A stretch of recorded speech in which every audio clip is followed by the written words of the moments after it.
Então, pessoal, a gente está retornando hoje às aulas de internato, né? Ao regime de internato, com as aulas teóricas junto. E no último mês a gente começou falando um pouco, fazendo algumas videoaulas, algo para que a gente tivesse uma atividade, para a gente não perder muito, desconectar muito do vínculo com a faculdade, com a universidade, né? E E aí me chamaram para falar também ao internato novamente, fiquei muito feliz com isso, né, com esse convite para voltar a falar ao internato.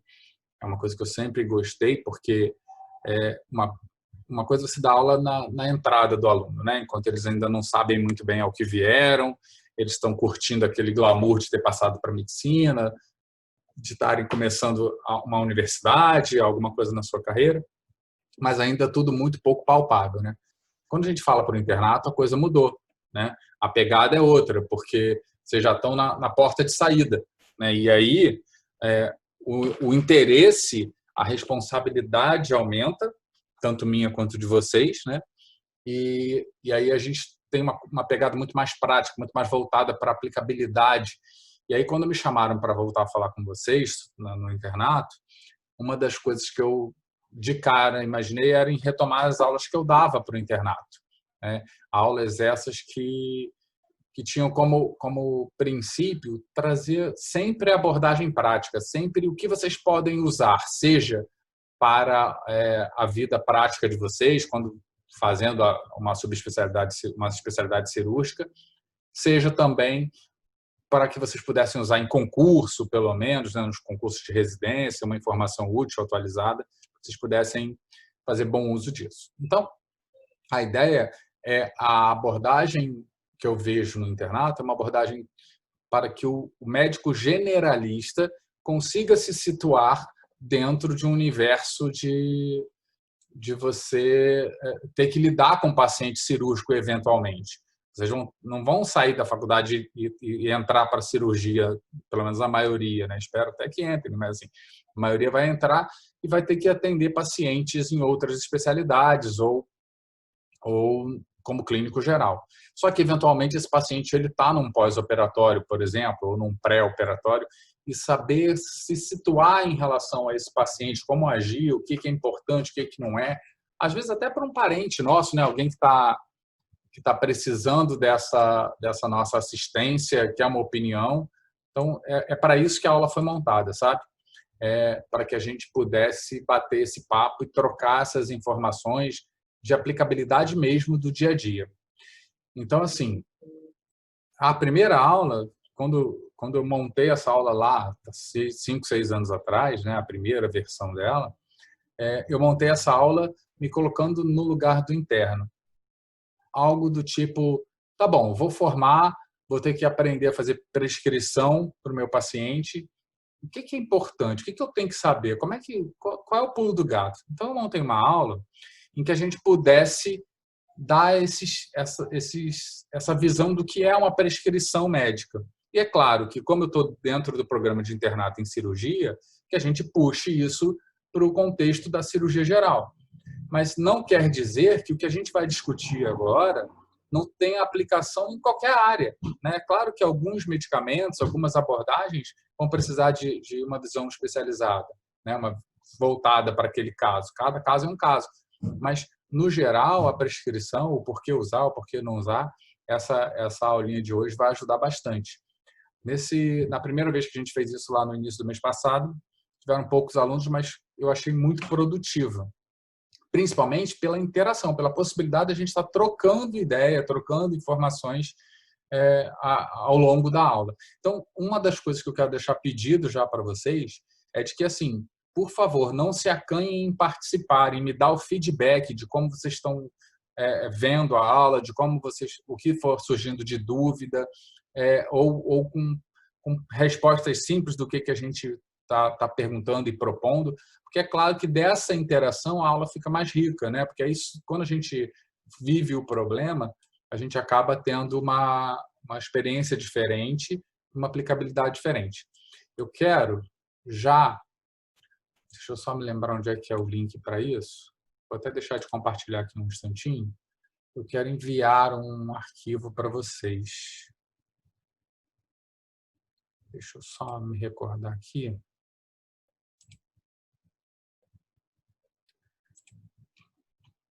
Files, já me achei.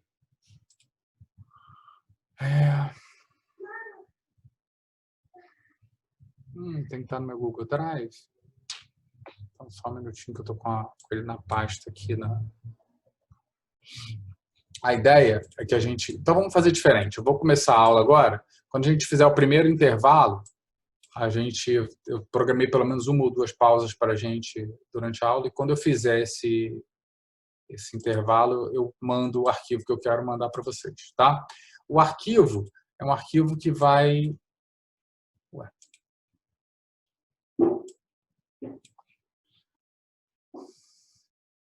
Minha tela desconfigurou toda aqui.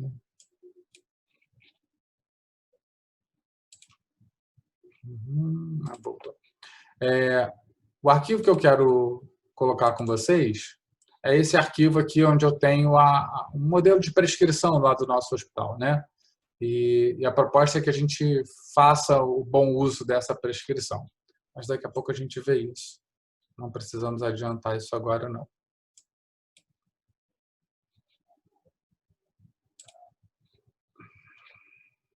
Vamos começar a nossa aula, tá, pessoal? Ué.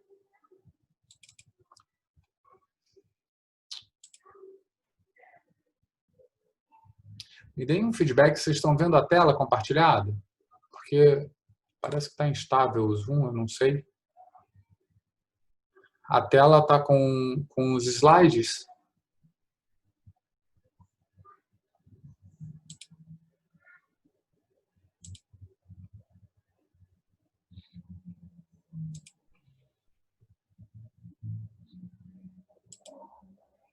Não sei, o Zoom tá lento, está pesado. Vocês me escutam? Oi, vocês estão me escutando? Engraçado, o Zoom tá muito arrastado aqui para mim. Vamos tentar compartilhar novamente. Bom, tá aí. Acho que agora vai dar certo, né? Qualquer dúvida a gente vai conversando pelo chat, tá, gente? Vou até deixar isso aqui em vez de...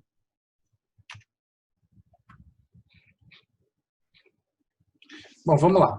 Então, assim, como eu estava falando com vocês, quando eu programei essa aula, a ideia é que a gente conseguisse, ao final da aula, montar uma prescrição médica, né? Então, qual é o contexto que eu quero que vocês comecem a olhar para essa aula? Pelo contexto de que a gente tem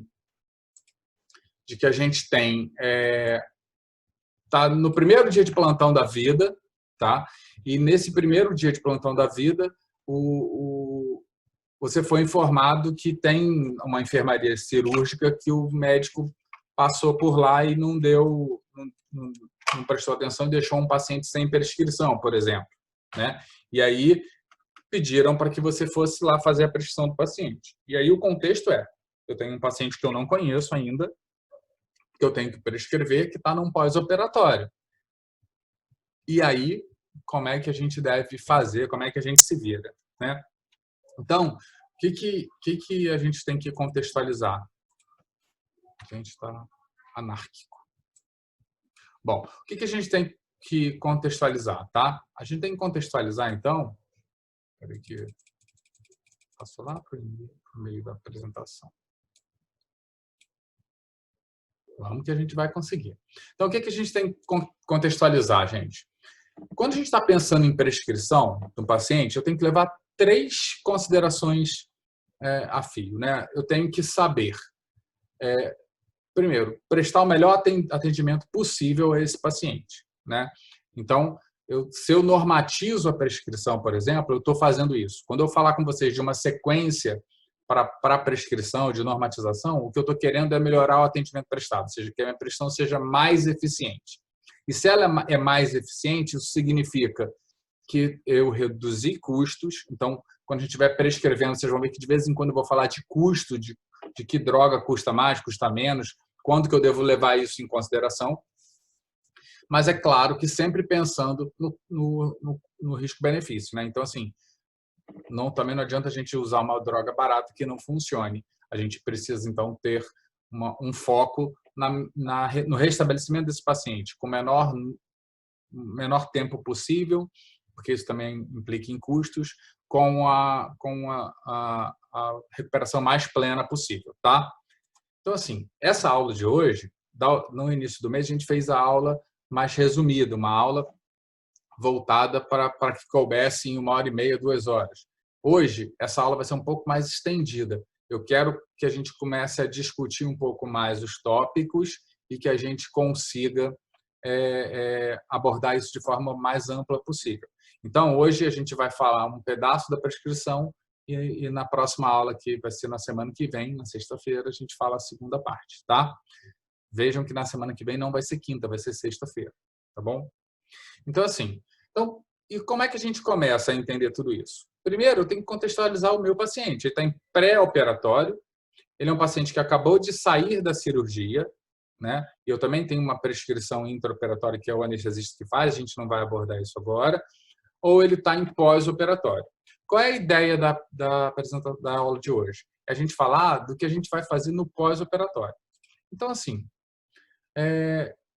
imaginei, então, que eu tenho um paciente que está lá internado e você foi chamado para prescrever esse paciente e você olhou lá e não tem a prescrição anterior para você dar aquela colada, aquela copiada, você vai ter que criar uma prescrição do zero, porque esse paciente acabou de sair do centro cirúrgico e a prescrição não desceu do centro cirúrgico para a enfermaria e o cirurgião já foi embora. E aí, então, essa questão do ter um papel em branco para ser preenchido, né, que é o que eu quero problematizar com vocês daqui a pouquinho para a gente fazer. E a gente pode fazer isso depois do intervalo, tá? Para que serve essa sistematização da prescrição? Basicamente, para que você consiga olhar para a sua prescrição e falar, bom, mas está faltando alguma coisa? Tem alguma coisa a mais para melhorar? Né? E isso é algo que, quando eu olho para os residentes, por exemplo, eu vejo que as prescrições, seja pela sobrecarga de trabalho, por ter uma vida mais corrida, por estar sempre tendo que apagar vários incêndios ao mesmo tempo. Então, assim, a gente tem uma prescrição muito limitada. Talvez parte disso seja por falta dessa metodologia, de ter uma sistematização bem montada, né? Porque, claro que toda regra é meio burra, né? Mas assim, você vê um paciente internado que tenha 4, 5 itens numa prescrição, com certeza está faltando coisa. Independente se é pré ou pós-operatório, né? Independente de qual doença, se é clínica, se é cirúrgica, um paciente que está internado com 4, 5 itens na prescrição, das duas, uma. Ou está faltando coisa para esse paciente receber de cuidado, de medicamento, ou está faltando, ou esse paciente não precisava estar internado. Das duas, uma. Né? Então, assim, é sobre isso que eu quero colocar e a gente começar a discutir, tá? Então, assim, quando a gente pensa na sistematização, então, é justamente porque você tem um ordenamento. Essa sistematização é do nosso hospital e é uma sistematização para a maioria dos hospitais, né, daqui da região, pelo menos. Mas quando você vai para outras regiões do país, isso pode ser diferente, tá certo? E não é questão de essa é melhor, aquela é melhor, não tanto faz, né? A sistematização é para que você só lembre-se do que você tem que abordar durante a execução de uma prescrição. Então, assim, primeiro item, dieta, né? Então, esse paciente está em dieta zero, em jejum, ou esse paciente vai poder se alimentar? Esse paciente não pode se alimentar por via oral, mas pode se alimentar por via enteral? Esse paciente não pode por oral, não pode por enteral, mas ele pode parenteral? É o momento de começar a dieta parenteral para ele? Então, o primeiro item abre todos esses questionamentos. O segundo item, alguém faz ideia do que seja? Alguém mais acostumado já com essa rotina, sistematização aqui do nosso hospital?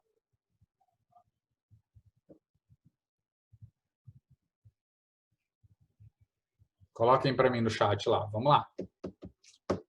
Hidratação. Beleza, Luiz. Legal, Daniela. Assim, então, a segunda coisa, a gente vai ver hidratação venosa e eletrólitos. Então, O que eu estou olhando para isso? Então, primeiro, meu paciente está aceitando dieta ou não? E é claro que o item 2 vai ter que levar em consideração também o item 1. Né? Se é um paciente que tem dieta oral zero, por exemplo, meu cuidado com a hidratação e reposição eletrolítica vai ter que ser maior. Né? Eu tenho que ter maior atenção a isso porque ele está em dieta zero. Mas se não, se ele está com a dieta oral boa, talvez a hidratação venosa seja até dispensável. Então, esse é o próximo item que a gente tem que ver. Terceiro item, esse paciente está em uso de algum antibiótico? Esse antibiótico, ele é profilático? É para prevenção de alguma situação infecciosa cirúrgica? Ou não? Ou ele é um antibiótico terapêutico? Isso muda, né? Isso muda, porque se eu vou prescrever profilático, eu tenho uma classe quase que constante de antibióticos que eu vou usar para profilaxia de sítio cirúrgico. Se eu tenho um tratamento, aí vai depender de qual é a causa. Ainda assim, qual a duração, qual a intensidade, a dose, essas coisas, isso tudo a gente tem que pensar, tá? Não. O próximo item. O próximo item esse paciente, ele precisa de medicação sintomática? Então, esse paciente precisa de analgesia? Esse paciente precisa de antitérmico? Esse paciente precisa tomar um antiemético? Então, medicações de suporte, né, que caso ele tenha alguma intercorrência ou caso ele tenha algum sintoma acontecendo, a gente precisa fazer. Então, esse é o quarto item. E é claro que esse quarto item, ele se desmembra em vários. Né? Daria para botar 4.1 analgésico, 4.2 outro tipo, uma segunda classe de analgésico, 4.3 o antiemético de uso regular, 4.4 um antiemético sob demanda, que é o SOS, né? Então, a gente teria outros itens aí dentro, né? As 5, medicações específicas de pós-operatório, já que a gente está falando num contexto de um paciente que saiu de uma cirurgia. Então, esse paciente precisa de profilaxia para TVP? Sim ou não? Esse paciente, ele precisa do uso de inibidor de bomba, de prótons, ou de bloqueador H2? Sim ou não? Esse paciente vai precisar de reposição de sangue, uso de laxativos. Existe alguma outra necessidade que essa cirurgia trouxe para esse paciente?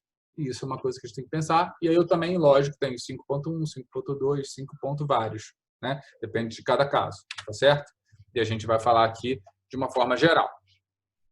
O sexto item a ser pensado na sequência de uma boa prescrição é levar em consideração os medicamentos de uso frequente do paciente. Então, esse paciente é diabético, esse paciente não é diabético, ele é hipertenso, ele faz uso de um antidepressivo, por exemplo, ele faz uso de medicação noturna para indutor do sono, para dormir, ele faz benzodiazepínico, anticonvulsivante.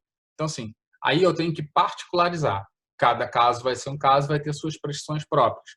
Nesses medicamentos que ele usa, eu tenho que saber o que eu posso colocar no pós-operatório, em que época do pós-operatório volta a medicação ou não. Né? E aí, assim, também vão ter 6.1, 6.10, depende de cada caso. O sétimo item, cuidados de ferida cirúrgica. Vejam que, assim, no mínimo do mínimo, se a gente tivesse um item para cada tópico desse, eu tenho que ter esse paciente internado, ele tem 6 itens. Né? Se eu tiver um para cada um, eu tenho pelo menos 6. Então, assim, é inconcebível você olhar, na minha opinião, claro, mas é inconcebível você olhar para uma prescrição de um paciente que está internado e ele tem dieta, dipirona via oral, captopril para se ele tiver uma crise hipertensiva e sinais vitais. Esse cara pode estar em casa, não está tratando de nada. Né? E é exatamente por isso que eu estou falando que a gente precisa estar atento à qualidade da nossa prescrição. Né? Vejam, isso é um outro aspecto que eu acho que vocês já sentiram isso, mas que vale a pena sempre reforçar. Nós estamos vivendo um momento em que a mão de obra de médico já não é mais tão escassa. Né? Eu acho que ainda não está sobrando, mas eu acho que num período curto a gente vai começar a ter médico sobrando. Então, um outro diferencial que a gente precisa sim que vocês se despertem aqui, os hospitais, as instituições vão acabar tendo agora cada vez mais condições de escolher que médico vai trabalhar lá dentro, né? E aí é claro que o seu desempenho como profissional também vai estar sendo avaliado, e se você entrar no hospital e não tiver um desempenho adequado, você vai sair porque vão botar outro no seu lugar. Então, essa qualificação, essa aulinha de hoje aqui, serve muito também para despertar para isso, que é muito diferente você ter um médico que faz uma prescrição de 6 itens e um médico que faz uma prescrição completa, levando tudo em consideração. E o hospital que estiver preocupado com qualidade de atendimento, com menor índice de complicações e, consequentemente, processos, etc., ele vai estar ligado nessas questões, né?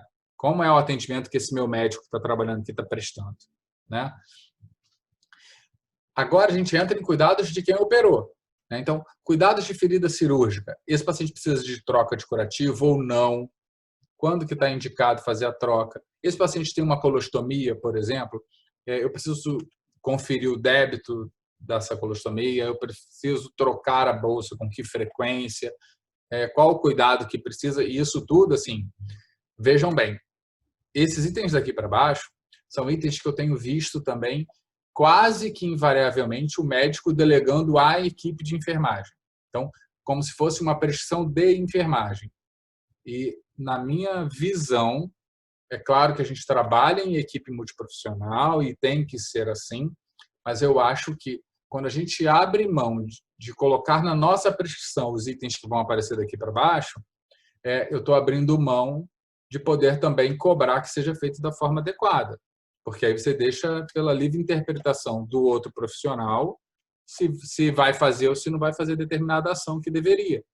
Então, assim, no meu entendimento, a gente precisa mesmo colocar isso claramente na prescrição, tá certo? Então, olha, eu quero a troca de curativo uma vez ao dia. Eu quero que faça compressa morna, calor local 3 vezes ao dia na ferida cirúrgica. Eu quero que meça o volume produzido em determinado estoma de 12 em 12 horas, de 6 em 6 horas. Entende? Então, assim, mas a enfermagem sabe que tem que fazer isso.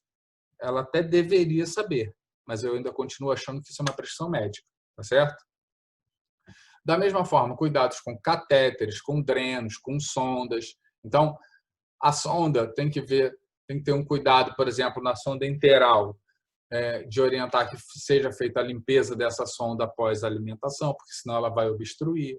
Se ela obstruir, vão te chamar para você ter que resolver esse problema. Às vezes o paciente vai ter que ficar em jejum mais dias porque não foi feito um cuidado adequado. Mas a enfermagem tem que saber isso. Tem. Mas, de novo, eu não acho que tem que deixar facultativo a ela se ela acha que precisa ou se não precisa. Eu acho que a gente, enquanto médico, enquanto responsável pelo desfecho daquele paciente, a gente tem que estar atento a isso e prescrever, né? Então, catéteres, qual cuidado? Vai fazer curativo? Não vai? Vai ficar em bolsa? Vai ficar com curativo oclusivo? Vai quantificar o quanto que está saindo nesse dreno? De que frequência? Qual a característica do que está drenando? Então, vejam que parece uma coisa simples, mas tem uma série de subitens que merecem a nossa atenção e que nós, sim, somos o profissional mais qualificado para estar atento a isso. Débito urinário, balanço hídrico, se vai ser necessário ou não, o paciente mais crítico, a gente precisa fazer balanço hídrico, outras vezes basta só o débito urinário, saber como é que está esse volume urinário em 24 horas. Se esse paciente precisa de oxigenoterapia contínua, macronebulização, ou se não, ou se é só um item de prescrição, se necessário, né, ou SOS, né? Fisioterapia motora e respiratória. Lembrem que pacientes cirúrgicos são pacientes que tendem a ficar acamados. Pacientes que estão acamados têm maior incidência de problemas respiratórios e motores, sarcopenia, atrofia muscular, né, escaras. Isso tudo a fisioterapia motora vai ajudar. Esse paciente tem que mobilizar as secreções pulmonares, então a fisioterapia respiratória vai ajudar nisso. E se a gente não prescrever, é claro que varia de hospital para hospital, mas se a gente não prescrever, a maioria dos hospitais não vai colocar o fisioterapeuta lá para fazer, tá? Posição no leito, existem algumas cirurgias que requerem que o paciente fique em determinada posição. Por exemplo, eu, quando opero um paciente de cisto pilonidal, que é um cisto que fica ali na região do cóccix, né, sacrococcígeo, eu prescrevo que esse paciente não possa sentar. Então, ele pode adotar a posição em decúbito, qualquer decúbito, e ele pode adotar a posição de pé. Ele pode levantar e deitar-se. Mas permanecer sentado não, porque existe uma força de tensão maior ali na ferida operatória e isso pode trazer problemas de decência. Então, só para ilustrar um pouco essa questão da posição no leito, tá? Se esse paciente pode e deve deambular ou não. A gente já sabe que deambulação é uma das medidas que mais reduz tempo de internação hospitalar, porque reduz morbidade, previne ilho metabólico, isso faz com que o paciente se alimente mais precoce e tenha uma alta mais precoce com menor índice de complicações. Então, esse paciente pode deambular? A partir de quando? Isso tudo tem que constar na nossa prescrição, tá? E um último item, sinais vitais, né? Com que frequência a enfermagem deve prestar atenção nesses sinais vitais? É um paciente crítico? Então vai ver de 2 em 2 horas? Vai ver de 4 em 4 horas? Não, é um paciente mais tranquilo? Pode ver de 12 em 12 horas? Pode. Depende de cada caso, tá? Até aí tudo bem, gente? Todo mundo acompanhou legal? Tá tudo certo? O que eu vou pedir? Eu vou colocar aqui a mensagem. A partir de agora, coloquem, por favor, escrevam o nome de vocês, porque isso aqui vai ser a presença de vocês, tá certo? Eu vou deixar 5 minutos abertos, são 2h30, 2h35 eu fecho a presença, tá? Então, todo mundo presta atenção aí, já coloca o nome para que fique tudo direitinho. Perfeito, Amanda, exatamente como a Amanda fez, tá? Marília, legal. Então, assim, até aí todo mundo acompanhou, tá tudo tranquilo quanto a essa questão da uniformização, do que a gente tem que pensar quando a gente está fazendo, elaborando uma prescrição a partir do zero. Então, o que a gente vai fazer agora, daqui para frente na aula? A gente vai começar a discutir cada um desses itens. Eu quero que vocês comecem a visualizar como é essa abordagem, né? Que vocês comecem a gente vai destrinchar cada um desses itens para trazer o máximo de informações para que vocês pelo menos que a gente pelo menos jogue luz sobre os tópicos. É claro que são muitos tópicos, isso daria para dar um curso inteiro, assim, tipo um mês de curso, né? Porque se a gente for discutir cada item profundamente, eu não consigo esgotar esse assunto, né, num tempo de 2 horas de aula. Mas o que eu quero trazer para vocês é jogar uma luz sobre cada item. Como que vocês devem encarar aquela prescrição daquele paciente, tá? Então, assim, como que vocês devem abordar, como que conduz o pensamento quando a gente está falando desses itens, tá bom? Então, assim, só para que a gente, então, comece, primeiro item, dieta, né? Deixa eu deixar mais um tempinho só para ver se não vai faltar ninguém aqui, para que a gente faça a lista de presença. O primeiro problema da dieta do paciente é quando que eu começo, né? Então, assim, o paciente ele fez uma cirurgia de hérnia inguinal, por exemplo, né? Uma hérnia rafia inguinal. Esse paciente saiu do centro cirúrgico, quando que eu posso começar a dieta dele, né? Então, esse é um item que é a primeira pergunta sempre que a gente se faz quando vai elaborar essa prescrição, né? Até algum tempo atrás, né? Na verdade, alguns anos atrás, a gente, pelo menos eu na minha época de residência, eu aprendi que a gente deveria olhar o paciente, avaliar o nosso paciente, exame físico e ver se ele tem peristalse. Esse sinal de peristalse, uma peristalse fisiológica, normal, não é aquela peristalse débil, não, na minha época de residência há 20 anos atrás, era assim, peristalse boa, vigorosa, de qualidade. Então, esse paciente precisava ter peristalse para que eu pensasse em começar a dieta para ele, tá certo? Hoje em dia, não. Tá? Isso já caiu por terra. Então, assim, eu acho que eu já não estou nem falando mais nenhuma novidade para vocês, mas eu acho que vale a pena ficar marcado isso, que assim, a gente não precisa mais aguardar que o paciente tenha peristalse para começar a alimentação. Por quê? Porque a fisiologia mostra que o principal efeito, o principal estimulador da peristalse é o conteúdo gástrico, é encher o estômago, certo? Então, assim, o que a gente via?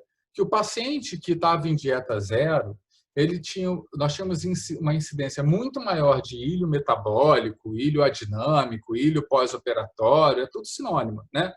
Eu tinha uma incidência muito maior de ilho, e não é aquele segmento anatômico, né, do intestino, é ilho como condição fisiopatológica. Então, eu tinha ilho por muito maior tempo, com uma prevalência muito maior nos meus pacientes. Por quê? Porque eu ficava esperando a peristalse. Então, até que meu organismo tivesse condições de fazer uma peristalse adequada, fechou a presença, tá? No final, eu vou fazer novamente, tá bom? Só para que eu tenha todos vocês comigo até o final. Então, assim, esse paciente, ele ficava muitas vezes vários dias em jejum esperando uma peristalse de qualidade e a peristalse não vinha porque ele estava em jejum, ficava naquele círculo vicioso. Então, o que a gente começou a observar? Porque o paciente ensina para a gente também, né? A gente começou a ver o seguinte, aquele paciente teimoso que não escutava as nossas recomendações, que você falava para não comer, ele ia lá e comia, ele roubava a comida do vizinho. Tá bom, Márcio, tranquilo. Então, assim, esse paciente, ele acabava tendo menor incidência de ilho, por exemplo. Ele tinha uma recuperação, um período de internação menor. Então, assim, e essa observação e os estudos que vieram também começaram a mostrar, então, que a gente não precisava da peristalse, tá? E aí, assim, o que é o consenso hoje? O consenso é que a gente tenha um período de repouso que seja compatível com o tipo de anestesia feita. Então, o ideal é que a gente aguarde entre 4 e 12 horas de recuperação pós-anestésica, isso que é o RPA, né? Então, assim, eu aguardo quanto, então, para um paciente, por exemplo, como exemplo dado de que fez uma herniorrafia. Esse paciente fez uma herniorrafia, ele vai poder se alimentar com quanto tempo, que vocês acham? Uma hernia inguinal. Coloquem para mim, vamos interagir, vamos trocar informação. Beleza, Daniela, beleza, Luiz. A resposta desse caso é depende. Tá? Por que depende? Depende da anestesia que foi feita. Se esse paciente fez uma herniorrafia inguinal com anestesia local, ele pode sair e comer. Esse paciente fez uma herniorrafia inguinal com anestesia RAC, é o tempo de duração previsto para RAC. Como é que eu sei quanto tempo? Eu vou lá para o anestesista e falo, e aí, quando que eu posso voltar a alimentar? Qual foi a dosagem de anestésico feito intratecal? E aí ele vai me dizer quanto que fez e a estimativa de tempo. Olha, eu acho que ele volta em 2 horas ou em 3 horas. Então tá bom, então eu vou deixar em 3 horas, vou deixar em 4 horas, certo?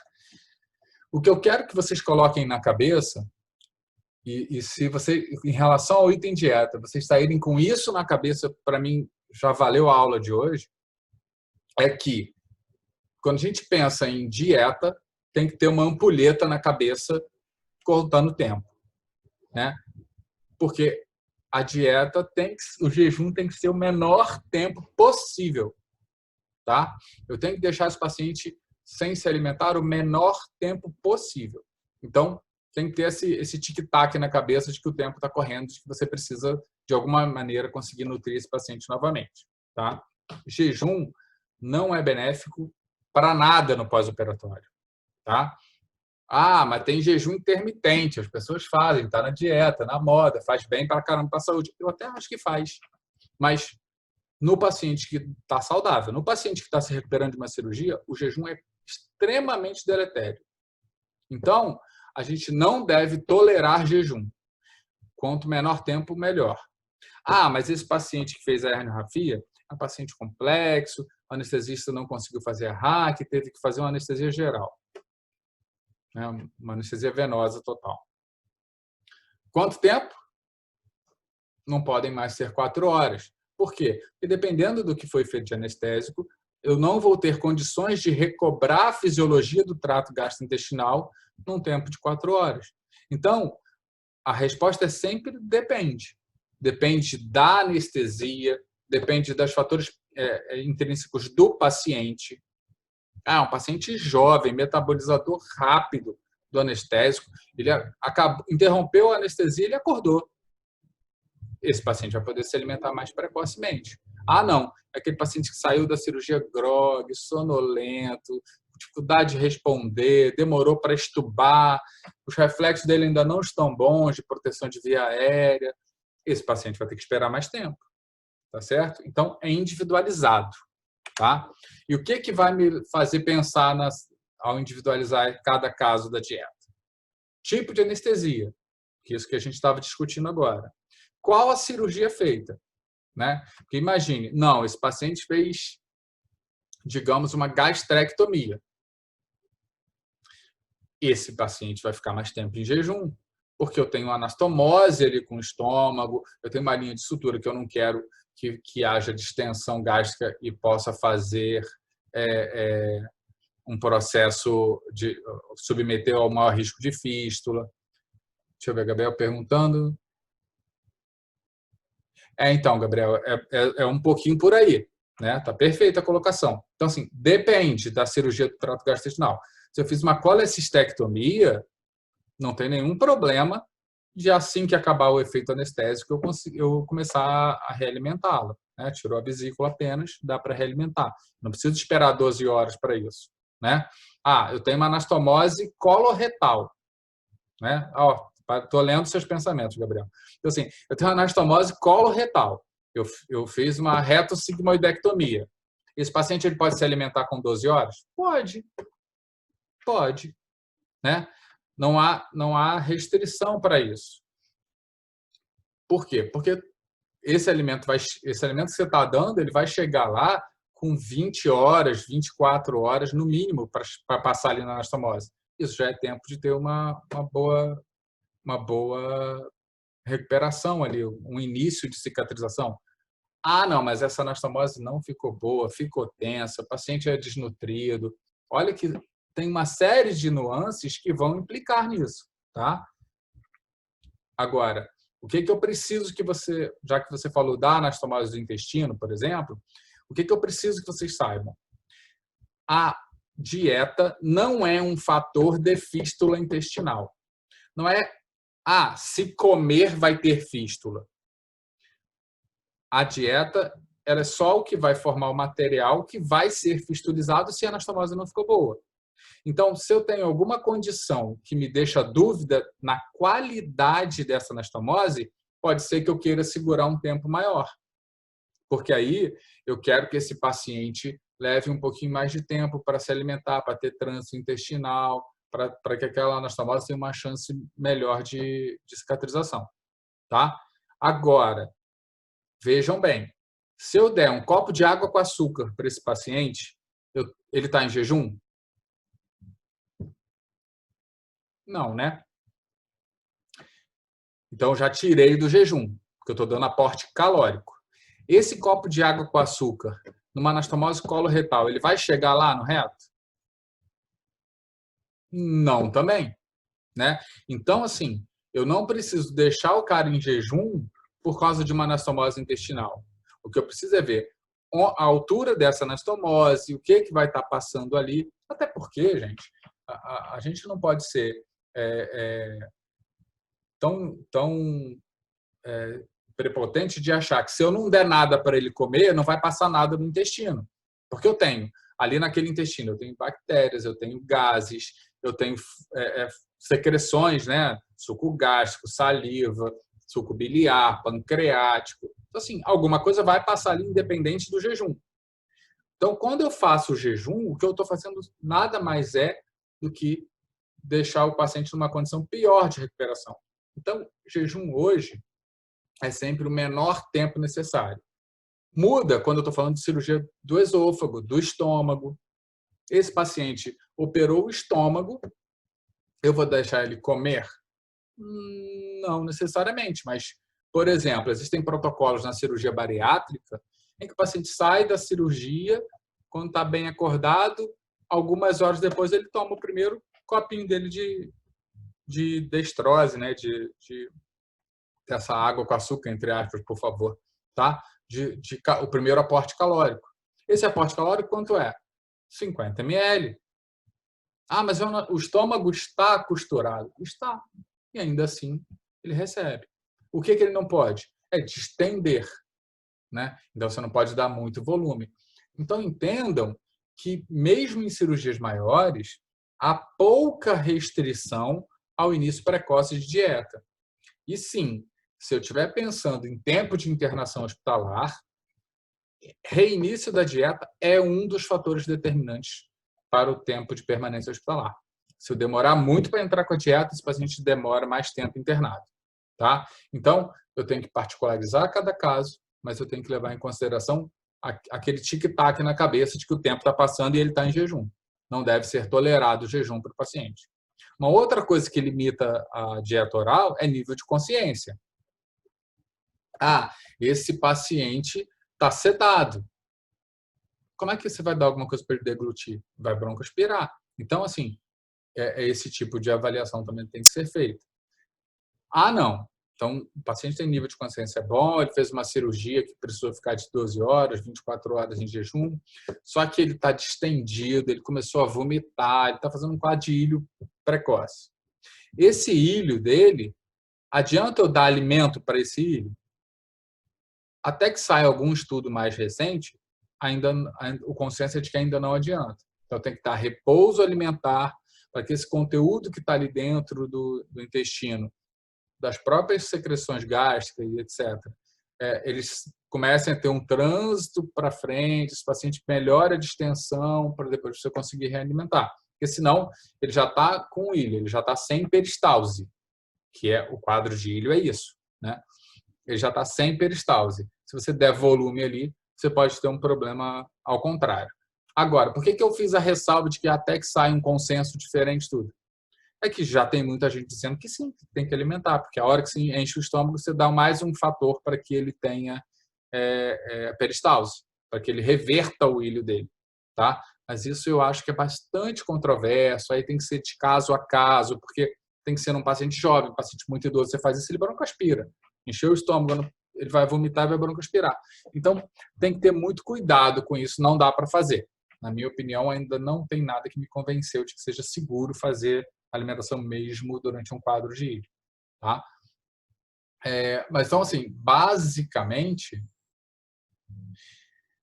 Então, existem, né? Existe sim, né? A gente pode usar procinéticos, por exemplo, que vão ajudar nesse ilho, né? Agora, ainda assim, eu acho que não só requer intervenção se eu tiver alguma coisa mais séria acontecendo. Daqui a pouco a gente vai até discutir um pouquinho isso. Tá ali, ó. Tá? Então, o que acontece? Ó, tem um ilho que eu sei que eu não preciso de intervir porque ele é só temporário, é pela manipulação cirúrgica excessiva, é porque o paciente fez instabilidade hemodinâmica, precisou de hemotransfusão, precisou de reposição volêmica vigorosa, porque ele perdeu muito sangue, era uma cirurgia de trauma, por exemplo. Né? Esse paciente ele vai ter um período de ilho por conta dessas alterações de reperfusão, ele vai ter por conta da manipulação excessiva, mas ele retorna, não existe uma causa física para isso. Né? A causa é fisiológica, mas não é física, mecânica. Agora, não, eu tenho um paciente que está fazendo ilho, mas quando eu olho lá para as doses de medicamento, ele está em altas doses de opioide. Opa, eu tenho alguma coisa para fazer aí. A primeira coisa é tentar tirar esse opioide. Né? Vocês devem lembrar que o intestino ele tem receptores para opioide, receptores Mi. Né? Esses receptores são receptores opioides. Então, se eu tenho um ilho e eu estou com uma dose de morfina muito alta, por exemplo, a primeira coisa que eu tenho que fazer é tentar retirar essa morfina para a dose menor possível. Tá? Ah, não, o paciente está com hipopotassemia. Vomitou demais, fez hipopotassemia. É claro que seja a hipopotassemia a causa ou a consequência do ilho, o fato é que o distúrbio eletrolítico pela falta de potássio vai fazer com que eu altere os potenciais de membrana daquela musculatura lisa. Então, não tem como o ilho voltar a contrair se ele não consegue repolarizar. Então, se eu não tenho potássio para fazer essa repolarização, não adianta, não vou ter condições para retomar a peristalse, então eu tenho que corrigir. E aí, Daniela, a gente volta, repõe esse potássio que eu estou dando o eletrólito. Né?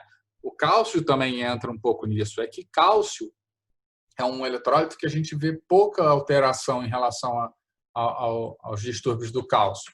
Né? Porque a gente tem a reserva óssea, né? E aí eu tenho um mecanismo de mobilização muito eficiente para isso. Mas a falta de cálcio também poderia ser um fator. Tá? O paciente tem uma pneumonia. Já se sabe há muito tempo que pacientes, principalmente crianças e idosos, que evoluem com ilho, eles têm, num percentual que eu não vou saber dizer agora de cabeça para vocês, mas vai ter um percentual relativamente alto de associação com pneumonias. Né? E aí o que se explica é que a resposta inflamatória sistêmica dessa pneumonia atrapalha o retorno da peristalse.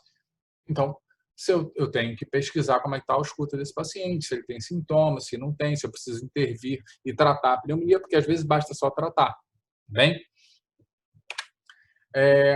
Tá bom. Então, meu paciente, eu já entendi tudo isso, avaliei e eu quero começar a dieta para ele. Como é que eu devo fazer? Né? A próxima pergunta é: que tipo de dieta?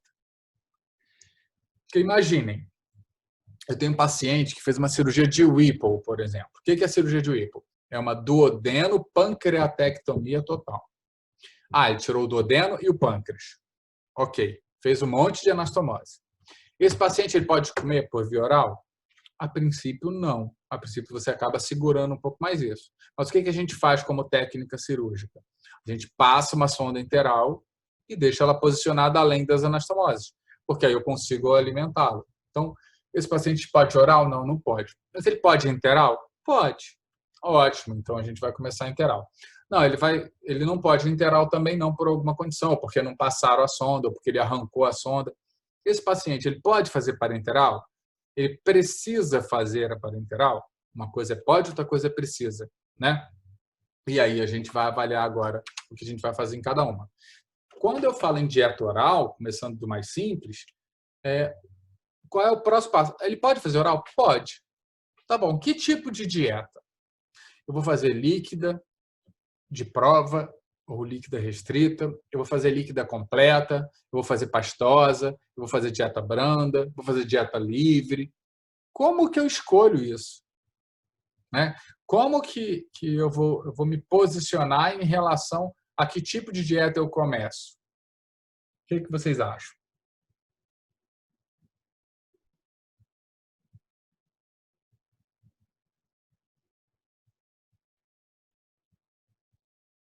Vocês estão aí comigo? Vamos lá. Que dieta que a gente deve começar? Líquida de prova. Beleza, Júlia. Júlia estava na última aula, não estava? Nessa aulinha que a gente fez? Se eu não me engano, você estava lá. Então tá sabendo tudo já. Então explica, o que é dieta líquida de prova, Júlia?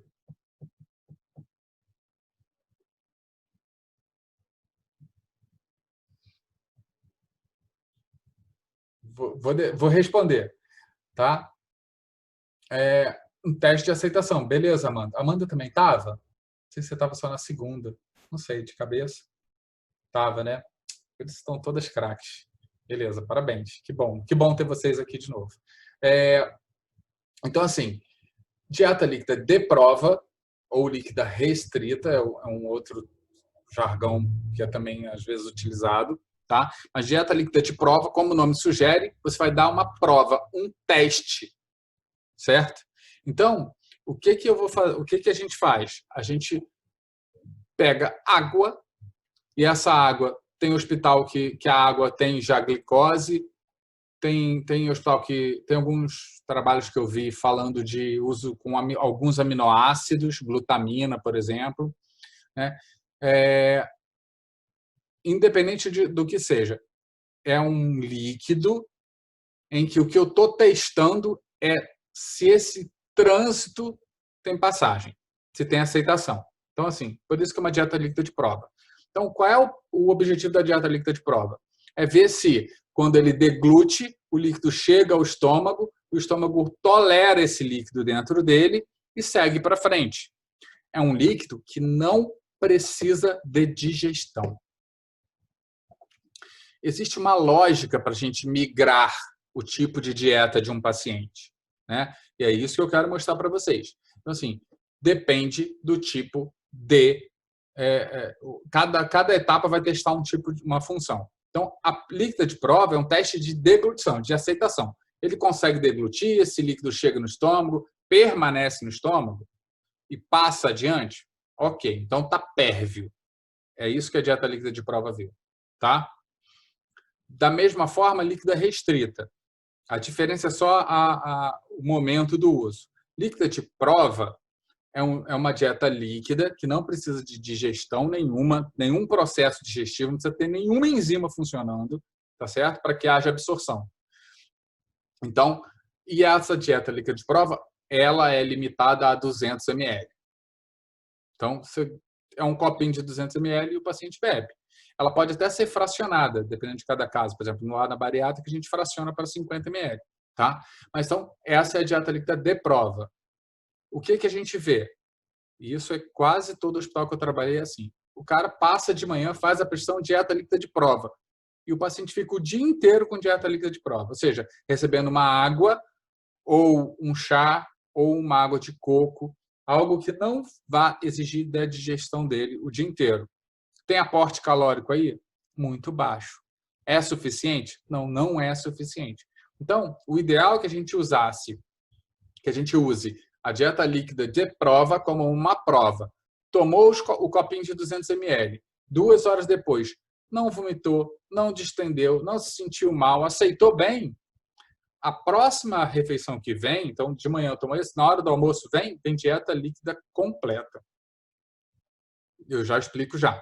Então, eu tenho uma dieta líquida de prova, ou em alguns casos eu coloco o paciente em dieta líquida restrita. O que é dieta líquida restrita?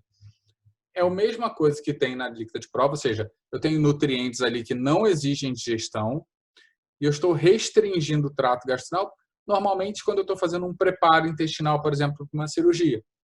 Eu não quero que sejam formados quimo, bolo alimentar e bolo fecal. Então, eu mantenho esse paciente 24 horas, às vezes menos, às vezes mais, em dieta líquida restrita, para que ele não fique sem ingerir nada em inanição, mas que ele não tenha formação de bolo fecal. É normalmente o mesmo composto, a mesma composição do que vem na líquida de prova, só que essa é para o dia inteiro, né? Ou para algumas horas, de acordo com o que você determinar na sua prescrição. A segunda etapa dessa dieta é a dieta chamada líquida completa. Lembra, aceitou de prova, vai para a líquida completa? E o que é líquida completa? Dieta líquida completa é a dieta que tem todos os nutrientes necessários ao paciente, certo? Por isso ela é completa. Então, ela tem todos os nutrientes. Ela tem gordura, ela tem carboidrato, ela tem proteína. Essa proteína é proteína complexa. De dieta líquida completa vem leite para o paciente, por exemplo. Tá certo? Então, é completa, exige digestão. Então, na primeira etapa, eu vi se ele aceitava. Na segunda etapa, quando eu vi que ele aceitou, o próximo teste, ele digere. Então, eu pego a dieta líquida, que ela é a forma mais processada possível, só que com necessidade de digestão, e dou para ele. Ah, não, ele está digerindo bem. Se ele está digerindo bem, eu passo para a próxima etapa. E isso, normalmente, a gente faz com 12 ou 24 horas. Existem alguns protocolos chamados Fast Track, que começou inclusive com a proctologia, que é a minha especialidade, mas assim, hoje já tem para outras áreas também da cirurgia. E esse Fast Track nada mais é do que uma proposta de abordagem do paciente para visando a menor tempo de restabelecimento, de internação hospitalar. E aí, das etapas é a dieta. Lembra que eu falei que é o principal determinante do tempo de internação? Então, o que a gente faz nesse Fast Track? Eu participei de um logo quando ele começou a ser feito lá na Europa. O residente, o meu R2 na Procto, quando eu fiz a Procto, o TCC dele foi sobre Fast Track. Ele queria testar no nosso serviço. E o que a gente viu? Pegamos a maior cirurgia que tinha no serviço, em número e em duração, em complexidade, que é a cirurgia do Ramel Haddad, e pegamos esses pacientes e colocamos eles em 2 grupos. E aí vimos o seguinte, a média de internação do nosso paciente lá era de 8 dias, nessa cirurgia mais complexa, de pós-operatório. A alta era no 8º dia de pós-operatório. Quando a gente fez esse Fast Track, esse paciente começou a ter alta no 4º ou 5º pós-operatório. Tiveram pacientes com alta no 3º pós-operatório. Então, veja que isso muda mesmo a evolução. E como é que era? Dieta líquida de prova, aceitou 2 horas depois dieta líquida completa, aceitou 2 horas depois dieta branda. Olha o que eu fiz. Eu não falei de pastosa, eu fui direto para branda. Qual é a diferença entre dieta... E depois que eu falar de dieta oral, a gente vai dar 5 minutinhos de intervalo, tá bom? Assim, qual é a diferença entre dieta líquida completa e dieta pastosa? A diferença é a consistência, certo? Qual é a diferença entre dieta pastosa e dieta branda? De novo, a diferença é consistência. Só que eu costumo brincar, e é meio grosseiro, mas eu costumo brincar, de que se o paciente tem dente ou dentadura, ele não come dieta branda, ele sempre vai comer dieta pastosa, desde que ele mastique adequadamente, né? A gente come dieta pastosa. A gente coloca o alimento inteiro na boca, uma maçã, mastiga, vira pastoso e a gente deglute. Eu preciso prescrever para o meu paciente dieta pastosa só se ele tiver alguma restrição nessa etapa da digestão que se chama mastigação. Se não tem nenhuma restrição, ele pode mastigar e deglutir, tá certo? Ah, mas ele tem um câncer de esôfago. Ok, eu quero me certificar de que a comida vai passar por aquela estenose e aí eu deixo ele com a pastosa para ter essa certeza de que o alimento está fracionado adequadamente. Mas, no geral, eu tenho dieta líquida completa na mesma composição que a pastosa, na mesma composição que a branda. Qual é a diferença? A branda, eu bato ela no liquidificador e ela vira pastosa. Ou seja, eu pego uma comida que é palatável e, na minha opinião pessoal, torna ela intragável. Porque você pegar feijão, arroz, carne, ovo, salada, legume, bater tudo no liquidificador e virar aquela coisa marrom, não tem nada de estimulante para o apetite. Então, assim, é desnecessária a etapa de dieta pastosa, exceto nos casos que o paciente não consegue mastigar ou tem algum problema no esôfago, alguma coisa na deglutição, tá? Então, como é que é o processo? Líquida de prova, líquida completa, digeriu a líquida completa? Ótimo, ele digere qualquer coisa, vamos para a branda. Então, eu consigo, em 24 horas, ou em 36 horas, ou em 48 horas, no máximo, passar o paciente de jejum para branda. Isso normalmente, eu tiro 1 ou 2 dias daquela abordagem tradicional. 1 dia de líquida de prova, aceitou, no dia seguinte líquida completa, no dia seguinte pastosa, no dia seguinte branda, certo? Então, assim, eu reduzi tempo de internação hospitalar. Eu estou nutrindo esse paciente adequadamente. Então, a branda nada mais é do que a comida nossa do dia a dia, sem fritura, tá? Sem gorduras saturadas. Então, acho que ninguém deveria comer dieta livre, né? Sanduíche, pizza, essas coisas, ninguém deveria. Só muito eventualmente, né? Mas, então, nosso paciente também não precisa. Então, chegou em dieta branda, pronto, ele já está se nutrindo adequadamente e se for esse o limitante, ele pode ir de alta para casa. Tá certo até aí? Tudo bem, gente? Alguém ficou com alguma dúvida sobre como a gente deve raciocinar em cima do tipo de dieta oral? Porque aí, assim, ó, são 3h04, a gente vai fazer 5 minutos para o banheiro, para tomar uma água, para levantar, fazer uns polichinelos para dar uma acordada, tomar um café, e a gente volta em 5 minutos, tá bem? Eu vou ver se eu consigo pausar aqui a gravação e a gente volta. Alguém com alguma dúvida, gente? Esse é o momento da gente ir conversando, hein?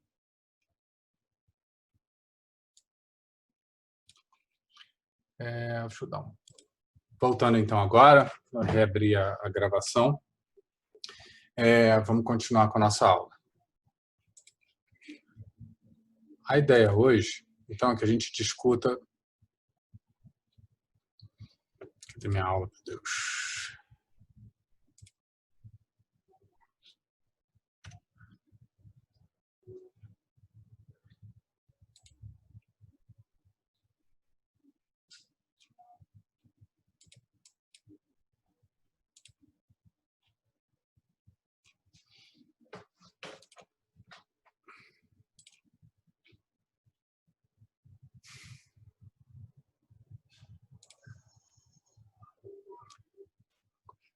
O Zoom não tá reconhecendo a minha janela aberta para eu poder compartilhar. Agora foi.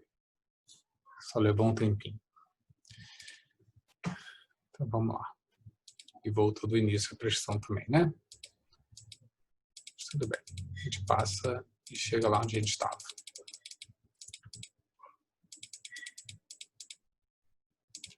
Então, gente, assim, só para a gente retomar aqui, deixa eu ver o chat, deixar ele abertinho aqui na minha frente. Todo mundo vendo os slides, né?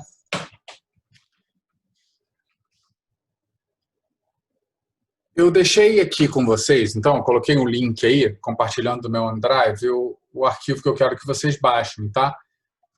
Esse arquivo é uma prescrição em branco, para que vocês imprimam e façam o exercício mesmo, para que seja uma coisa mais próximo do simulado, da vida real mesmo, tá? Isso vai ser muito útil para a nossa próxima aula, que é na sexta-feira da semana que vem, tá? Porque aí a gente vai abordar essa prescrição. Mas, a princípio, eu quero só que vocês raciocinem sobre isso, tá? E já puderem já imprimindo, porque aí fica já para a próxima aula tudo arrumado. Bom, continuando aqui. Eu decidi, então, que esse paciente não tem condições de começar a dieta oral. Esse paciente, ele tem condições de a gente começar a dieta enteral? Foi passada uma sonda enteral para alimentar esse paciente? Foi feita uma jejunostomia nesse paciente? Uma gastrostomia? Existe alguma condição em que a nutrição possa entrar que não seja por via oral? Sim, existe. Então, a gente vai começar a dieta enteral. Não, ele não existe. Não existe condições para isso. Mas esse paciente ele é elegível para a gente fazer a parenteral? E é aí que a gente tem que começar a pensar, tá certo? Dieta enteral, então. O que eu quero só deixar de claro para vocês que são médico não especialista e que eventualmente vão estar prescrevendo? É que, se você for optar por começar a nutrição enteral em qualquer paciente que seja, e ele pode ser clínico, não precisa ser um paciente cirúrgico, não, mas eu vou passar uma nasoenteral, vou nutrir meu paciente, então vou passar uma sonda. Como que eu começo? Independente do cálculo do aporte calórico que você for fazer para o seu paciente, se é um paciente que está começando uma dieta enteral porque ele normalmente se encontra numa condição de desnutrição, está muito consumido e você não passou nutrição enteral para isso, ou esse paciente já está em jejum prolongado, ou eu tenho alguma condição em que eu suspeite de atrofia da mucosa intestinal, porque aí eu tenho que lembrar de vocês de uma coisa, assim, a mucosa intestinal ela é dependente do alimento, do aminoácido, da glutamina passando ali para ela se nutrir. Quase que exclusivamente de glutamina, tá certo? Então, eu preciso da glutamina para que eu possa nutrir meu enterócito. Se eu estou em desnutrição, se eu tenho uma inanição por período prolongado, qualquer coisa assim, essas velocidades estão atrofiadas. E se eu fizer um volume de nutrição entérica alto, esse paciente ele vai ter uma síndrome desabsortiva. Por quê? Eu tenho velocidades atrofiadas, atróficas, Então, eu tenho uma capacidade de absorver limitada, e aí eu estou jogando uma solução hiperosmolar ali dentro. Então, vira um laxante, é igual ao manitol, tá certo? Então, o volume é que vai determinar isso. Então, se eu vou começar uma dieta integral para um paciente, normalmente como é que deve ser feito? Começa-se com uma solução de soro e glicose. Né? Eu coloco glicose no soro, normalmente de 100 a 400 gramas de glicose dia, mas eu coloco uma etapa de 12 horas com glicose. Essa glicose eu vou testar como é que está a absorção, como é que está isso daí. Esse paciente aceitou, ou o trânsito está pérvio, né, a sonda está funcionando adequadamente, aí eu vou colocar uma nutrição enteral. Essa nutrição enteral, eu devo iniciar ela sempre com meia dose.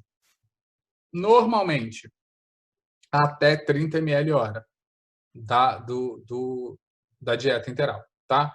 Porque mais do que isso, começa a ser um volume muito grande e vai ter esse efeito osmótico.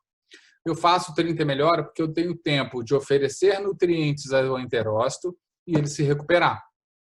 Então, 24 horas fazendo dieta 30 ml hora já é tempo suficiente para eu começar a recompor as minhas velocidades, a nutrir o meu enterócito, a melhorar a qualidade absortiva. No segundo dia, ele já está em condições de absorver. Aí eu posso ir aumentando gradativamente esse volume, tá certo? Não precisa ser gradativamente, hoje 30, amanhã 35, depois 40, não. Eu posso fazer 30, depois 45, aceitou bem, eu preciso dar um volume maior, faço 60, e aí vai depender desse aporte que eu quero fazer. Mas com 24, no máximo 48 horas, eu já tenho as velocidades recuperadas, nutrido, enterócito nutrido, porque o ciclo de vida de um enterócito é de até 3 dias, então é muito rápido esse turnover, essa renovação, esse crescimento desse enterócito. Então, a gente consegue recuperar rapidamente as velocidades intestinais, tá? Com um pouco de nutrição. E se o paciente é desnutrido muito grave, eu penso em uma mucosa bastante prejudicada, aí eu faço um cálculo diferente de 20 quilocalorias, 20 calorias por quilo por dia para começar essa readaptação, essa renutrição do enterócito, tá bem? E a parenteral, como é que funciona? O que eu quero deixar claro para vocês sobre dieta parenteral é quando que eu penso em fazer ela precocemente. Porque, assim, você não está conseguindo nutrir o paciente, ele passou 5 dias, 7 dias, 10 dias na UTI, não consegue se nutrir adequadamente, você indicar parenteral, está fácil. O que eu quero que vocês pensem é, eu consigo fazer isso de uma forma mais otimizada. Eu não preciso esperar o paciente 10 dias em inanição dentro da UTI para depois pensar em fazer dieta parenteral. Então, como é que eu faço isso? Normalmente, se eu tenho um paciente que a minha previsão é que ele vai ficar de 5 a 7 dias em jejum, esse paciente ele já é merecedor que eu pense em fazer dieta parenteral para ele. Tá? Dieta parenteral é uma dieta venosa. Tem risco? Tem risco. Tem um manuseio bastante complexo? Tem. Mas sim, quando eu penso em jejum prolongado ou os riscos do jejum ou os riscos da parenteral, eu tenho que firmemente considerar começar a dieta parenteral para esses pacientes, tá bem? Então, quais são as situações clássicas onde eu não tenho muita dúvida? Se eu tenho uma previsão de que o paciente vai ficar 5 ou 7 dias, ou pelo menos 7 dias, sem previsão para reinício da alimentação. É um paciente que tem uma fístula complexa, que tem um abdômen agudo complexo. Eu fiz esse paciente tem uma síndrome de hipertensão abdominal, está em peritoneostomia, alça muito mexida, com fístula, com sepse, etc. Qualquer fator de gravidade desse que eu antevejo, que eu não vou conseguir voltar a nutrir esse paciente em 5 a 7 dias, talvez já seja o momento de eu começar de cara a dieta parenteral. O paciente tem síndrome do intestino curto. Eu fiz uma cirurgia no paciente e ele ficou com menos do que 80 centímetros de intestino delgado. Antigamente a gente falava em 1 metro. Na minha época de interno era 1,20 m. Depois passou para 1 metro. Agora a gente já considera que com 80 centímetros de intestino delgado eu consigo nutrir o paciente. Tá? Então, abaixo de 80 centímetros delgada, eu tenho intestino curto, ou seja, eu não tenho superfície de vilosidade suficiente para manter esse paciente nutrido apenas por uma dieta via oral. Então, esse caso, no caso de indicação de dieta parenteral, sim. É um paciente de difícil controle, de manuseio muito complexo. Outra indicação clássica são as fístulas de alto débito. Então, tem um paciente que tem um débito alto, uma fístula que tem um extravasamento alto de débito. O que é um débito alto? É um débito maior do que 400 ml por 24 horas. Então, fístulas com maior de 400 ml por 24 horas são fístulas consideradas de alto débito. Esse paciente ele vai demorar para cicatrizar a sua fístula, e já que ele vai demorar, não adianta eu ficar esperando ele em jejum isso. Então, eu começo já a parenteral como forma de conseguir deixar ele em repouso alimentar, porque aí diminui o efluente da fístula, aumenta a chance de fechamento dela e eu mantenho o paciente nutrido. Perfeito até aí, gente? Vamos sinalizando se alguma coisa estiver ficando para trás, tá? Só para a gente ter um pouquinho mais de ideia dessa nutrição parenteral total, como é que eu faço o cálculo? Eu tenho que calcular nessa dieta, uma dieta completa, né? Então, tem que ter cálculo de caloria, e aí como é que eu calculo caloria para esse paciente? A média é 30 a 35 calorias por quilo de peso.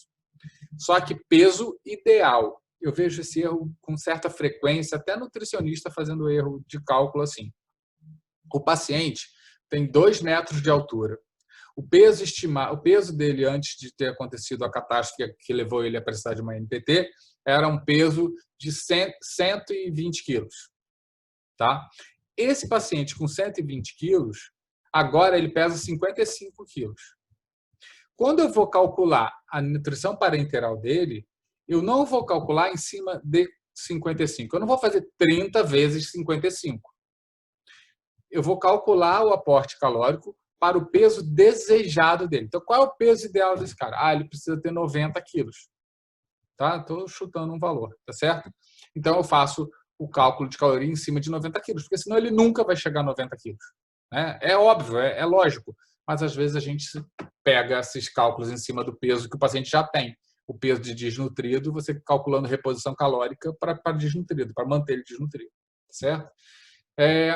E essas calorias, como é que eu tenho que pensar em aportes diferentes quando eu tenho condições como câncer, fratura de fêmur, por exemplo, quando eu tenho sepse, quando eu tenho um politraumatizado, um queimado. Se eu tenho um grande queimado, eu chego a dobrar a necessidade de calorias, né, de um grande queimado. Então, assim, seria começar a calcular 70 calorias por quilo de peso ideal dele. Então, imagine o gasto calórico que é você recuperar um grande queimado.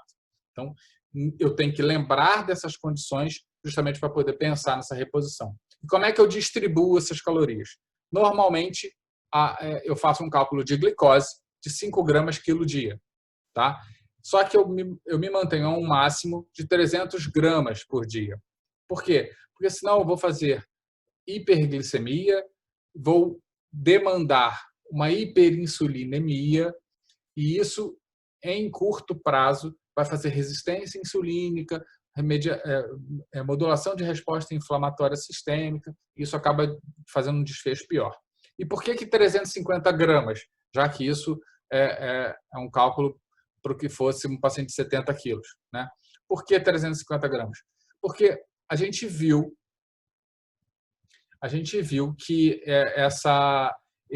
acima de 350 gramas, aliás, 350 gramas, alguns autores 400 gramas, alguns autores 300 gramas, por isso que eu deixei em 350, é o quanto de glicose que o meu cérebro precisa para viver. Então, em 24 horas. É o quanto que ele consome para que não tenha estímulo à gliconeogênese. Tá? Então, assim, eu quero evitar a hiperinsulinemia, mas eu também quero evitar a gliconeogênese. Então, eu tenho que manter um aporte mínimo. Esse aporte mínimo gira em torno de 300 e 400 gramas, porque é mais ou menos o quanto o cérebro vai usar de glicose, e ele só usa glicose. Então, nem posso mais falar isso, né? Ele usa também algumas outras coisas, como fonte de energia, mas não é a via preferencial, não é a via usual. Então, dá para a gente pensar ainda que é a glicose, e aí a gente faz esse cálculo. João está perguntando se o paciente era obeso, sendo o peso usual dele. Sim, desculpe, mas eu até deixei essa dúvida mesmo, e a falha é minha, tá, João? Não é o peso usual, é o peso ideal dele.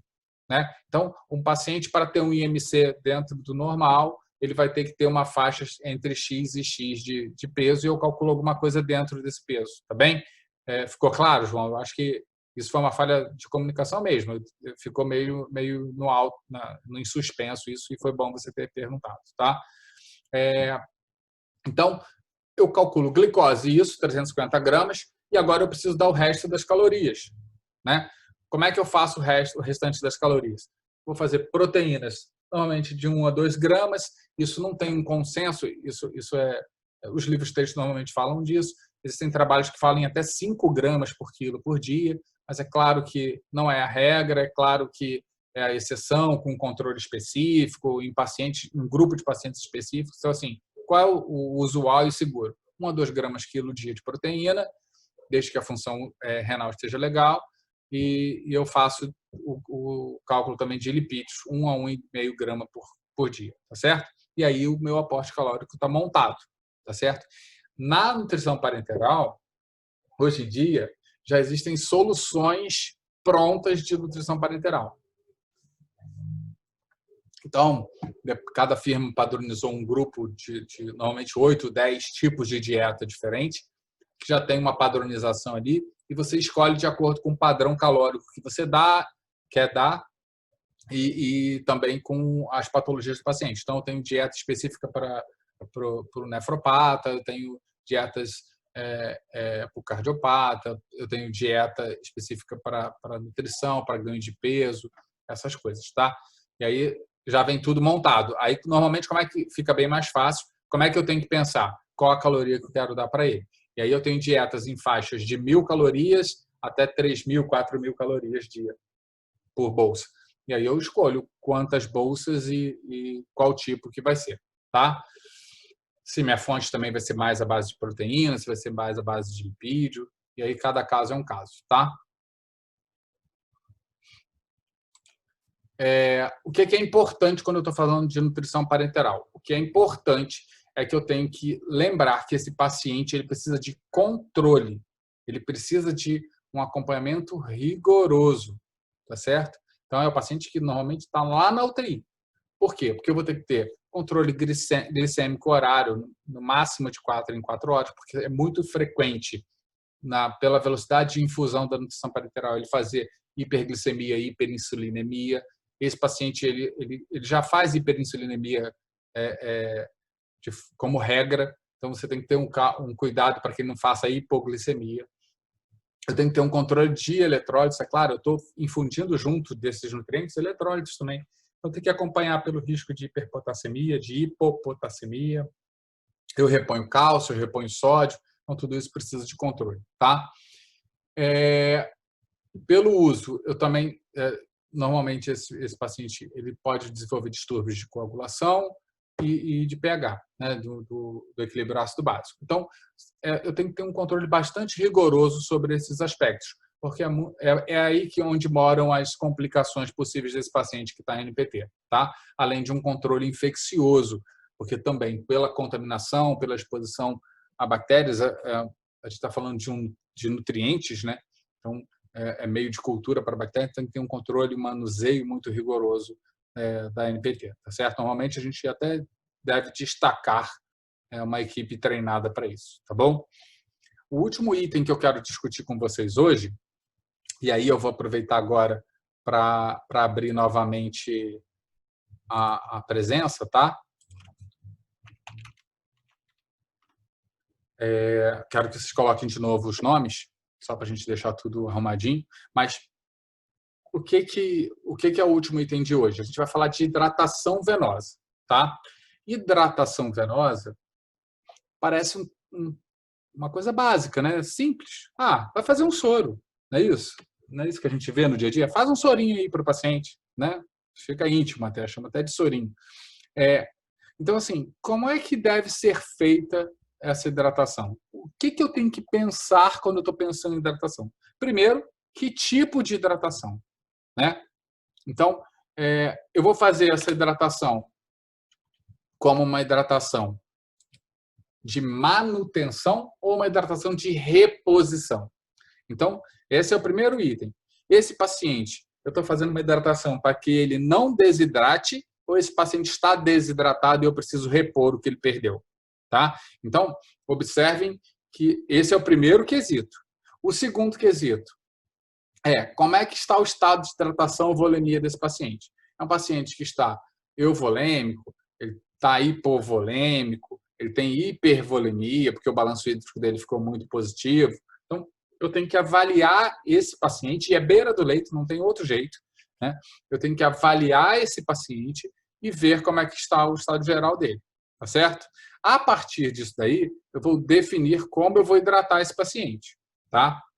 E aí eu quero chamar a atenção para vocês para um outro ponto que eu acho que, para mim, pelo menos enquanto eu era acadêmico, era um ponto que me deixava muito em dúvida. Ah, tá bom. Então a gente vai calcular as necessidades hídricas do paciente. Vou lá e vejo quanto que ele precisa de volume, de 30 a 50 ml quilo dia. Qualquer celular faz essa conta, né?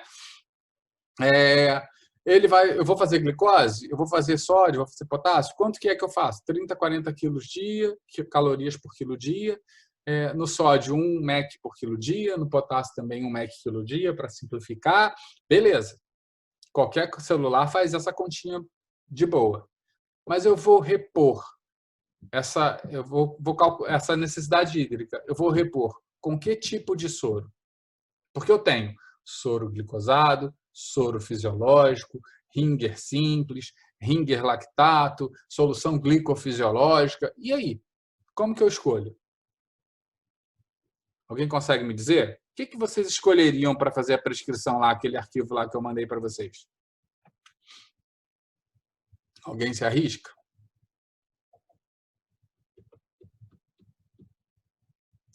Todo mundo já colocou a presença? Só chamando atenção, porque depois eu vou fechar aqui, tá?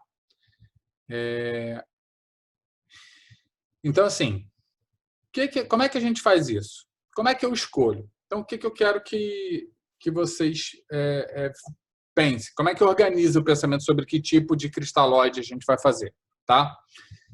Se eu quero dar água livre para o meu paciente, né, só água, então o meu soro que eu vou escolher é o soro glicosado.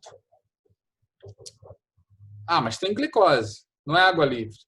Sim, é água livre sim. Então, assim, por quê? Aquela glicose que tem ali, que são os 5% de glicose, que são 5 gramas em 100 ml, essa glicose ela só está existindo ali para que esse soro, essa água livre, quando você colocar ela no intravascular, ela não passe diretamente para dentro das hemácias e você provoque uma hemólise, tá certo? Por diluição do intracelular na hemácia. Então, a gente deixa a glicose, essa glicose é para isso. Ah, ela vai ser usada também? Vai ser usada, mas é para isso que ela está ali. Então, quando eu pensar em água livre, eu estou pensando em soro glicosado. Tá? Quando eu penso em volemia, em repor intravascular, eu quero que esse líquido permaneça dentro do intravascular, aí eu tenho que pensar em soro fisiológico, que na verdade nem deveria se chamar fisiológico, né? Porque ele não tem uma concentração fisiológica, a concentração dele de sódio, de NaCl, é acima do fisiológico, tá? São 154 mEq, para que vocês saibam. Por litro. Esse soro fisiológico, então, ele tem uma concentração de sódio até um pouco acima do que a gente tem no plasma, então esse líquido ele entra na circulação e ele permanece por algumas horas aí nesse intravascular. Então, se eu quero fazer volume, eu tenho que pensar nele, ou eu tenho que pensar no Ringer. Né? O que são as soluções de Ringer? Essas soluções são soluções, aí sim, mais próximas da fisiologia, com concentração mais próximas à do plasma, quando a gente pensa principalmente em NaCl, tá? NaCl e potássio. O Ringer, então, vai ter isso, o simples, e o lactato ainda tem o lactato como substrato energético, tá? Então, assim eu consigo escolher o que eu estou fazendo. Então, eu quero fazer cálculo de água livre, porque eu vou fazer uma reposição de potássio, eu quero ter um controle certinho de quanto que vai ter de potássio. Beleza. Faz soro glicosado e calcula o potássio que você vai aditivar ali. Não, eu quero fazer só volume de hidratação, que eu quero fazer só uma manutenção para ele. Esse soro é normalmente o fisiológico que é feito, tá? O NaCl é 0,9%. E assim a gente consegue escolher o que a gente está fazendo, o que a gente está indicando para cada paciente, tá bem? calcular, visto isso, então o que eu vou fazer? Meu paciente tem 70 quilos, né? Então 3 vezes 7, 21, e é daí que vem aquela cálculozinho de 2.000 ml. Só que, dos nossos pacientes internados, quantos têm exatamente 70 quilos? Né? Alguns vão ter menos, mas a grande maioria vai ter mais do que 70 quilos. Né? Ainda mais com a obesidade mundial crescendo. Né? Nosso país imita tudo de ruim dos Estados Unidos, inclusive a obesidade. Nós também estamos chegando lá. Então, assim, quando a gente faz o cálculo de 2.000 ml em 24 horas, como receita de bolo, a gente está deixando nossos pacientes, alguns dos nossos pacientes, aquém do que deveria receber de volume. Tá? É isso que eu quero que vocês pensem. Por que fizeram, que se convencionou 2.000 ml? Porque é para os caras de 70 quilos. Né? Quantas pessoas pesam 70 quilos que você conhece? É isso que você tem que pensar. Então, não dá para ser assim. Né? Porque nós estamos baseando em 30 ml, ou seja, o mínimo da variação aqui, onde a gente está fazendo 30 para 70 quilos. Aí o cara tem 140 quilos. Então, assim, não dá para ser feito o cálculo dessa forma, tá bem? Tem que ter realmente essa preocupação com quanto o paciente está pesando e qual é a necessidade real dele. Com uma observação de que no primeiro pós-operatório, dia de pós-operatório, DPO, a gente vai calcular 2/3 dessa quantidade. Tá certo? Então, se eu estou pensando em 30 ml quilo, eu faço 20 ml quilo. Por quê? Por conta da resposta endócrino-metabólica ao trauma. Tá? Então, as vias metabólicas e endócrinas que são ativadas pelo trauma cirúrgico ou por qualquer outro trauma, mas o trauma cirúrgico, que é o que a gente está vendo em questão aqui, visam conservar volemia, conservar líquido. Então, as minhas perdas diárias estão menores, então a minha necessidade também vai ser menor. Tá? Então, é assim que a gente pensa para o primeiro pós-operatório. Depois, ele pode voltar ao cálculo normal, tá bem? Porque nas primeiras 24, 36 horas, essa resposta já diminuiu, e aí você volta a ter uma... Você já repôs o volume e tudo, então você volta a ter a perda normal, né? A fisiológica, tá? Deixei aqui uma colinha da glicose, que 1 grama de glicose tem 3,4 quilocalorias, né? Para a gente pensar em calorias aqui. No sódio, a gente pensa esse cálculo de 1 a 1,5 mEq quilo dia, tanto do sódio quanto 1 mEq por quilo dia do potássio, é o cálculo do quanto a gente gasta de sódio e de potássio para viver 24 horas. Tá certo? Então, pensa, se eu tenho um paciente que vai ficar em jejum 3 dias, ele vai perder, e eu não vou repor os eletrólitos dele, potássio dele, ele vai perder, e ele tem 70 quilos, digamos assim, né? Então ele vai perder 210 MECs de potássio. E é aí que está a justificativa para que esses pacientes que têm jejum, que têm internação prolongada, façam como principal complicação a hipopotassemia. Porque todo mundo tem um certo medo de repor potássio, e esse medo de repor potássio faz com que a gente não faça potássio, nem pense no potássio, a não ser quando ele está muito baixo.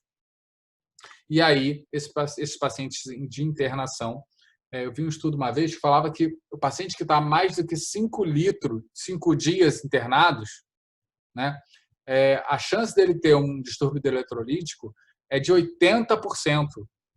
E assim, falando de forma geral. Veja que isso acontece por negligência nossa mesmo, porque a gente não está pensando nessa necessidade de que eu tenho que repor potássio, principalmente no paciente em jejum. Tá certo? Então, é isso que eu quero chamar a atenção para vocês. Tá? Eu acho que a gente vai dar uma parada aqui, porque eu não queria entrar nesses cálculos agora, para que a gente também não estenda muito tempo. Tá? A gente vai dar uma parada aqui e a gente segue, a partir da próxima aula, a partir desse cálculo de reposição hidroeletrolítica, que é um pouquinho mais complexo, a gente já está mais tempo de aula, para não usar a cabeça já cansada de vocês para fazer cálculo. Tá? Que eu vou sugerir para vocês? Que vocês, se puderem, já leiam alguma coisa sobre reposição, porque aí a gente vai transitar de forma mais leve sobre como é que calcula.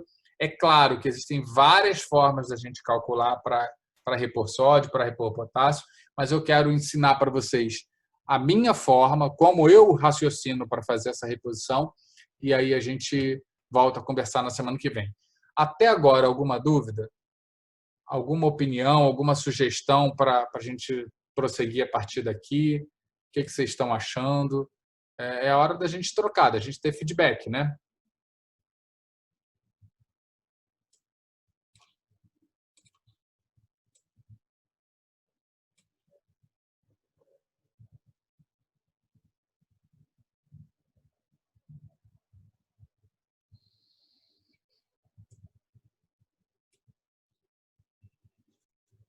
Bom, pessoal, alguns de vocês vão ter aula comigo amanhã, não é isso? Ou todos, né? Acho que se dividem em turma da manhã e da tarde. A gente vai se encontrar presencialmente, que vai ser ótimo. A ideia é que a gente consiga o máximo de interação. Então, até sugiro que amanhã, quem for representante do grupo, se vocês têm um representante, que me procure, pegue meu telefone, me coloca num grupo de vocês para a gente trocar material, porque aí eu consigo ir colocando algumas coisas até de artigos de onde eu me embasei para estar falando essas coisas para vocês, para que vocês tenham essa fonte para leitura, porque é claro que o assunto é bem mais extenso do que isso, e isso vai dando norte. Veja que essa é o estado da arte do que a gente faz, né? O bom médico, ele faz um bom diagnóstico, mas ele sabe tratar, sabe por que tratar, né? O que eu vejo com muita preocupação é que a gente, hoje em dia, com essa coisa de tudo ficar dentro do macete, dentro do atalho, dentro do que é, a gente faz muita receita de bolo, né? Faz expressão como receita de bolo. Então, assim, a gente fala, não, todo mundo 2.000 ml de soro. Todo mundo faz potássio. Aliás, ninguém faz potássio. Alguns fazem glicose, outros não fazem. Então, assim, a ideia é que a gente consiga uniformizar e formar vocês para terem esse senso crítico e consigam se posicionar caso a caso de acordo com a necessidade do seu paciente, tá? Então, assim, aí amanhã a gente se encontra, então, faz essa troca lá ao vivo, a gente vai falar sobre estruturas amanhã, e aí a gente cria um grupo, ou o representante pega o meu contato e eu troco com ele as informações e ele coloca no grupo de vocês, como vocês acharem que funciona melhor, tá bem? A ideia é que a gente consiga mesmo trocar informações e esclarecendo e fazendo um crescimento do grupo como um todo, né? Eu também, inclusive, porque eu cresço com vocês também, eu aprendo pra caramba, tá? Então, legal, Júlia.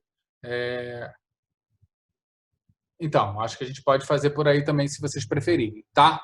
E a gente vai conversando.